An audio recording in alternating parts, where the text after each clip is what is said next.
ತಡೆಯೋ ಭಾಷೆ ಏನಿದೆ ಇದು ಸ್ವಾಸ್ಥ್ಯ ಮೇಲೆ ಕೆಡಿಸಿದೆ, ಇದು ಉದ್ದೇಶಪೂರ್ವಕ ದುರುದ್ದೇಶಪೂರ್ವಕ ಮಾಡ್ತಿದ್ದಾರೆ. ನನಗೆ ನಿಜವಾಗಿಯೂ ಆಶ್ಚರ್ಯ ಅನಿಸುತ್ತೆ. ದ್ವೇಷ ಭಾಷಣ ನಿಲ್ಲಿಸಬೇಕು ಅಂದರೆ ಸಮಾಜದ ಸ್ವಾಸ್ಥ್ಯ ಕೆಡುತ್ತಾ? ದ್ವೇಷ ಭಾಷಣದ ಮೂಲಕ, ಸುಳ್ಳು ಪ್ರಚಾರಗಳ ಮೂಲಕ, ಸುಳ್ಳುಗಳನ್ನು ಹೇಳೋದ್ರ ಮೂಲಕ ಸಮುದಾಯದಲ್ಲಿ ಒಡಕೂಡಿಸುವಂಥದ್ದು ಮಾಡ್ತಾ ಇದ್ದೀರಿ. ಸಮಾಜದ ನೆಮ್ಮದಿಯನ್ನು ಕೆಡಿಸ್ತಾ ಇದ್ದೀರಿ. ಆ ನೆಮ್ಮದಿ ಕೆಡಿಸೋದು ಸುಳ್ಳುಗಳ ಮೂಲಕ ಮಾಡುವಂಥದ್ದು ಪ್ರಯತ್ನ ಏನದ ಅದು ನಿಲ್ಲಿಸಬೇಕು ಅಂತಂದರೆ ಅದು ತಪ್ಪ? ಯಾವ ಕಾರಣಕ್ಕೆ? ಏನು are we taking away the right of freedom?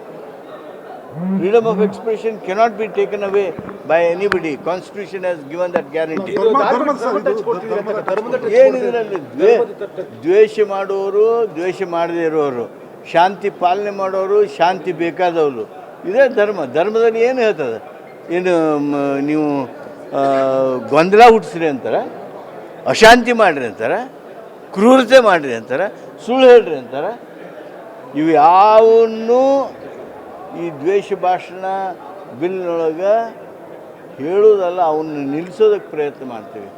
ಎಲ್ಲ ಧರ್ಮಗಳಲ್ಲಿ ಏನು ತಿರುಳದ ಆ ತಿರುಳ ಇವತ್ತು ಈ ದ್ವೇಷ ಭಾಷಣ ಪ್ರತಿಬಂಧ ಮಾಡ್ತಕ್ಕಂಥ ಬಿಲ್ನೊಳಗಿದೆ.